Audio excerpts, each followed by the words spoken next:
Hi guys, welcome back to my channel, Cooking It Up with Ro.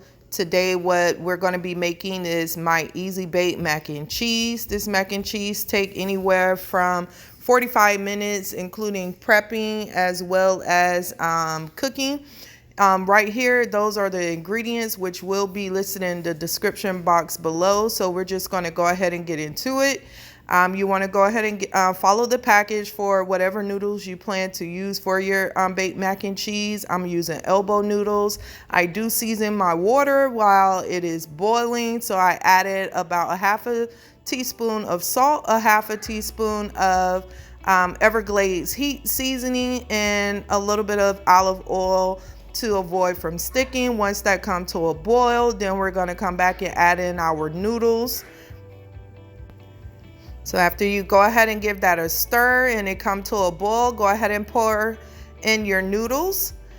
And then you don't want to cook the noodles completely through, because again guys, it's going to go in the oven. So if the package says allow 6 to 8 minutes, you want to cut that time in half. So you want to do it for maybe about 3 or 4 minutes. So I did cook mine for about 5 minutes to be exact, before taking them out and then putting them in a drainer so that they could be drained and immediately drenched with a little bit of cold water.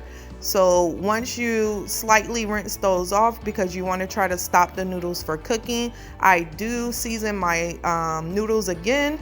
I added the garlic and herb butter, maybe about a quarter of a stick. Now you don't have to do this, but guys, I do this and it tastes well. If you want to make your garlic butter yourself, you can do so. I just bought it off the shelf from the store. So you want to go ahead and give it a good stir, and then we're going to go in and add a little bit of smoked paprika. And once you add it, you want to give it another stir, and then we're going to go ahead and head to the stove. From here guys, I'm just going to let the video continue, because it is pretty self-explanatory, and I'll check back in with you guys in a few minutes.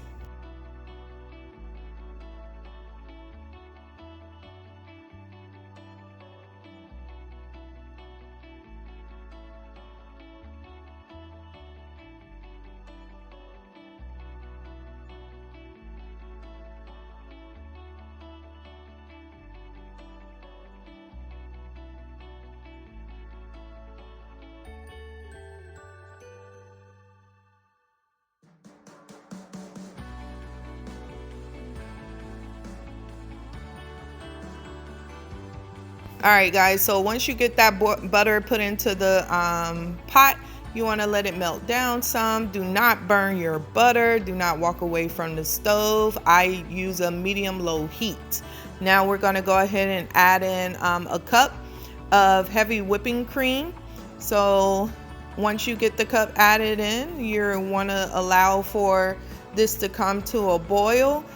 The whole purpose of letting it come to a boil is so that you can allow it to thicken up. This is like making a roux. Actually, it is a roux, but I do not use flour with this particular version of mac and cheese. I have 2 different versions that I like to use, but this is the one that I did today, and is actually usually my go-to.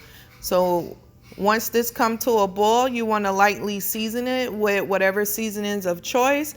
I just use salt and pepper, because again guys, I did season the noodles pretty well. So you don't want to have an overbearing flavor, because cheese also carry flavor as well, and that's going to help with the flavoring of your mac and cheese. So go ahead and give it a stir, let it simmer and come to a boil before we go ahead and add in our remaining ingredients.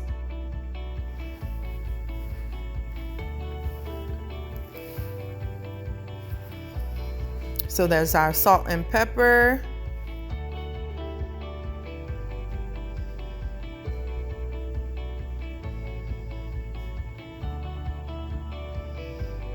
And go ahead and give it a stir guys. Again, you don't want to walk away from your stove while this is cooking, because it can burn easily, but it is pretty quick and self-explanatory as far as how to make this particular roux.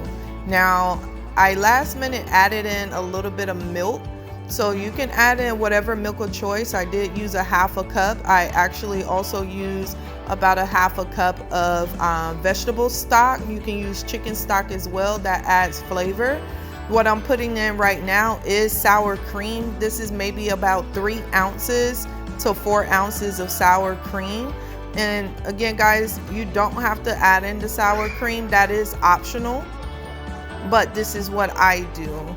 So from here, you know, of course, because I added cold milk as well as I had softened sour cream, I'm going to allow it to come back to a boil again so that it can thicken up before we go ahead and add in our cheeses. And don't forget to like, comment, and subscribe, guys. The ingredients, everything will be listed in the description box below. So if you do want to try this recipe, don't forget to check that out, okay?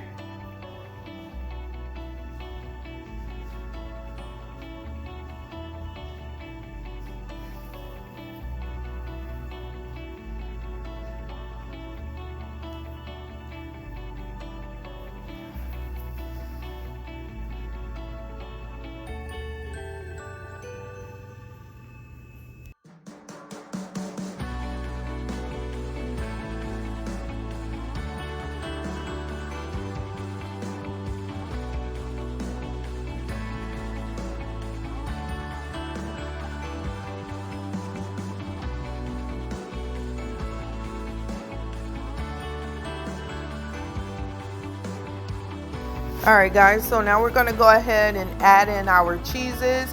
I am using 2 bags of Velveeta cheese and about 6 ounces of the Colby Jack cheese. If you can't find the shredded Velveeta cheese, because I know sometimes the stores don't have them, you can always grab the block of cheese, chop that up, and allow it to melt. You just have to, you know, it just take a little longer basically. So when you get the cheeses added in, guys, you want to go ahead and immediately give it a stir because that cheese is melting. So as you stir it, you want to see if it's thick enough or loose enough. I like it a little loose. I don't want it completely runny, but I do want it, you know, loose enough for the cheese, because I personally don't like the very thick cheese when eating mac and cheese. It takes away the fun of eating mac and cheese. So I'm adding maybe about a third of a cup of vegetable stock. I eventually end up using half a cup of vegetable stock. So if you have chicken broth, that will work as well. And again, guys, it add flavor. Is low sodium, so it's not like it's overly salty or anything like that, and it still have a good flavor for your mac and cheese. So once you get the consistency that you're looking for the cheese, which I've reached my point of the consistency I want, we're now going to go ahead and add in our noodles.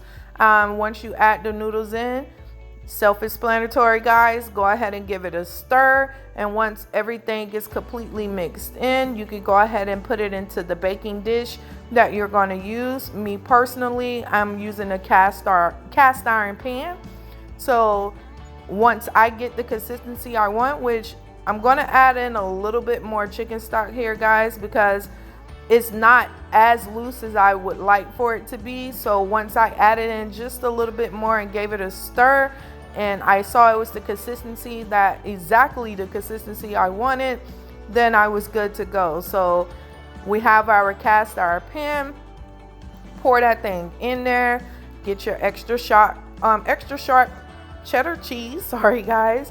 You're going to end up putting that on top of it. I have my oven set to 375, and I'm going to bake it for maybe about 20 minutes uncovered, because again, guys, everything is basically already done.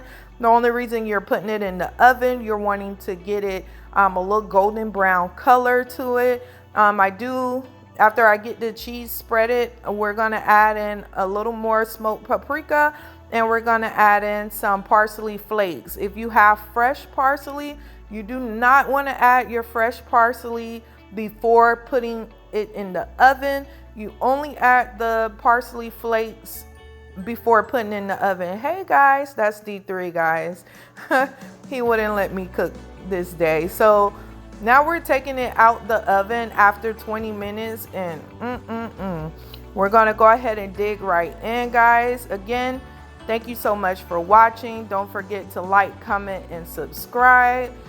And if you do give this recipe a try, feel free to comment, tag me. I can be found on TikTok, Instagram. Those links will also be listed in the description box below. And see you guys next time.